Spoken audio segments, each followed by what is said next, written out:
தங்கரதம் ஏறிடுவான் தன் கோயில் பலம் வருவான் வெற்றி வேலை ஏந்தியவன் வீரனடை போட்டிடுவான் அந்த ஆண்டி அவனின் பார்வை கண் திறக்கும்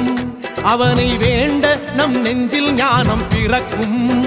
கதவு திறக்கும் காட்சி கிடைக்கும்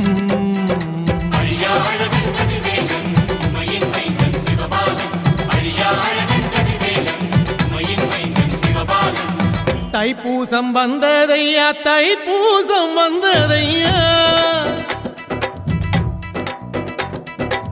தைப்பூசம் வந்ததையா தைப்பூசம் வந்ததையா தரையெல்லாம் மேகம் வந்து நீராட்டும் நேரமையா ஆண்டி குமரனுக்கு அபிஷேகம் நடக்குதையா சந்தனம் பன்னீரும் திருநீரும் மணக்குதையா பழனிமலை யானே என்று பக்தியோடு பாடுகிறோம் பழமாக